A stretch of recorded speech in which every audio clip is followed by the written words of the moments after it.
folks, and welcome back to my channel, the Scottish Model Railway Guy. Now you all know this is one of my favourite ones, the Strathclyde Transport Hornby Class 101. Absolutely love it. It was one of the first locos that I bought once I had got my starter set. This is a dummy loco, so it's not powered now, but I'm using this one to show you something. Long and short is, it stopped working. Its partner just would not go, and that was recent. I went to run it tonight after it had been struggling for a wee while. What happened? Well, I'm going to show you. So, first of all, I'm going to bring the chassis around to here, and I'm going to bring the casing to here. Right, so how do you get the casing off that? The long and short is actually it's that way. I remembered that this chip unit was at the back, so it goes that way. However, to get it off, you get a screwdriver very thin in each side, and then you prise it along and eventually it pops off. So, once I popped it off, what did I find? Well, first of all, I found that I had no clue how to get a bogie out from underneath it. That's one of these dudes. How does it come from the Class 101 Hornby? See this hole up here? Right up there? And see this little compression fitting here? It squeezes into that. However, what I noticed as soon as I did it was, we've got a loose wire. Now this is stuff of nightmares for me because my soldering is terrible. But I somehow need to get this little wire back onto there. So, I'll just show you where it is. It's just sort of poking through the middle of nowhere. It's meant to go through this hole up here and then down to meet the bogie, and then it gets clipped back on. How it came loose? Well, Hornby, I would say how it came loose is because you never bared enough wire at the end of it during the manufacturing process. Either way, I need to get that soldered back onto there to get it running, that's for sure. So, the objective is to do that, get my soldering iron out and give it a bash. Now, I'm awful at soldering, but let's do it and let's see if we can get it to go. Okay, first things first, we need to get the wire out. I'm just going to pull that back through, and it came out straight away. Now, what's the dangers here? If we make this wire too short by exposing too much up here, we are in trouble. So, while my soldering iron heats up, which doesn't take long, I'm going to use this little tool that came with some wire that I had. I'm going to try that first, just to see if it'll take an end off it. It did not. And I can't keep taking from the end of it. I'll give it a couple of goes, otherwise we're resoldering the whole thing. So fold it over, pull it, and we do have a tiny bit, and I think you can see that. Now in an ideal world, because my soldering is dreadful, I want a little more. So I did get a little more. So really all I need to do now, I probably want to tin this. And this is where my soldering skills are terrible. I've got a tiny bit of solder here, my soldering iron here. You dip it in the flux, apparently it makes it flow better. And then I'm going to try, with my terrible eyesight, get a flow onto the wire. Okay, you can see I've brought the wire down to here, and the objective is just to get it to join onto that. So, with my awful soldering skills, I'm just going to try and heat up the connection. See if that's enough to melt it and get it to take. If not, we're in trouble. Didn't take. It did melt it.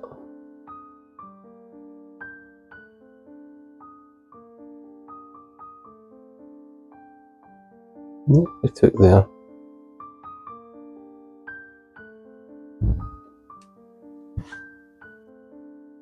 Oh, it was so close.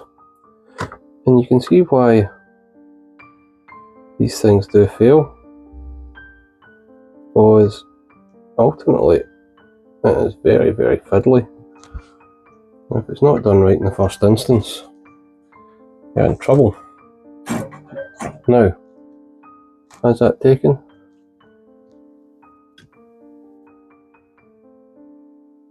Certainly got an electrical connection. I'm not going to tug at it, I'm not going to tempt fate, but I think you can see that that's actually took.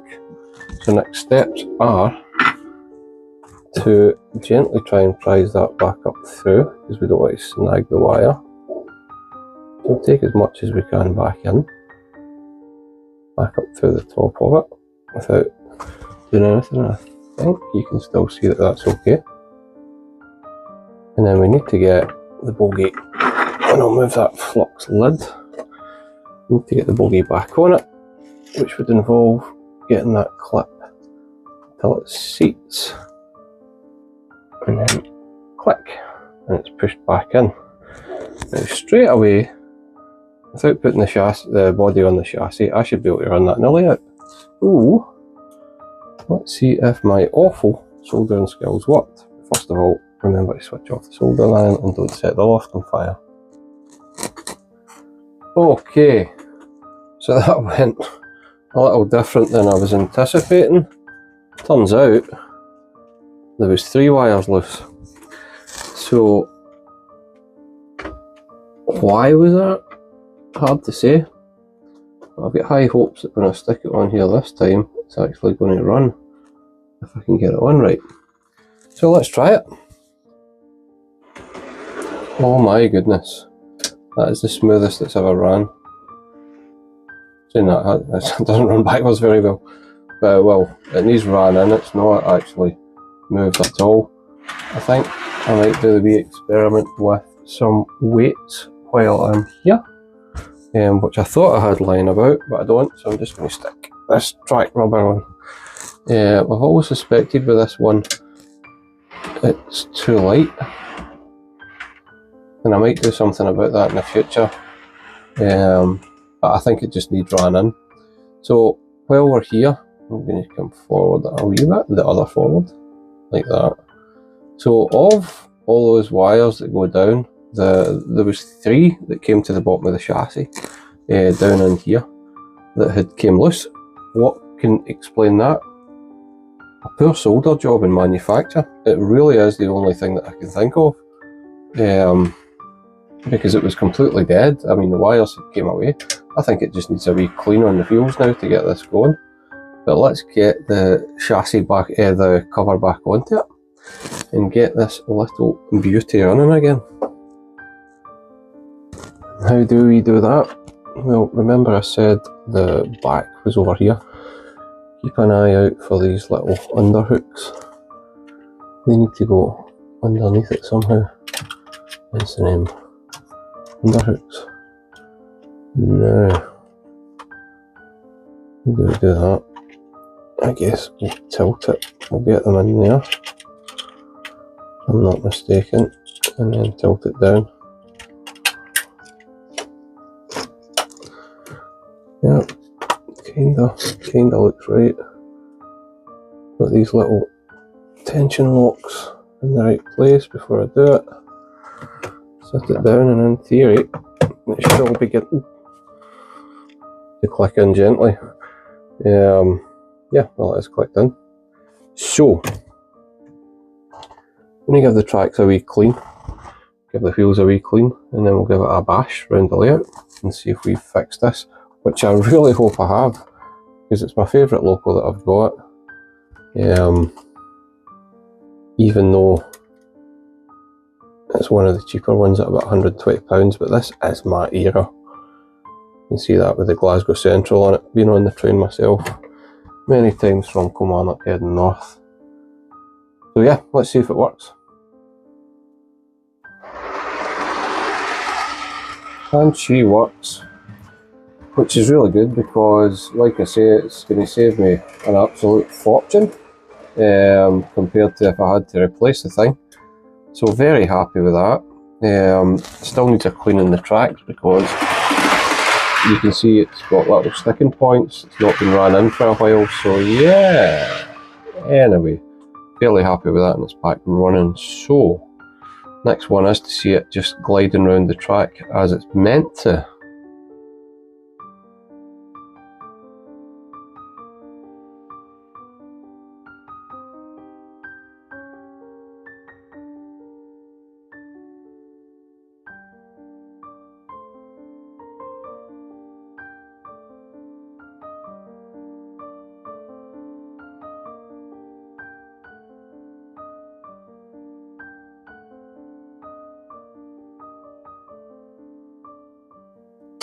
Okay, thanks folks. Please do like, please do subscribe if you choose to. Always delighted to hear comments or tips or tricks. So thanks again, and see you later.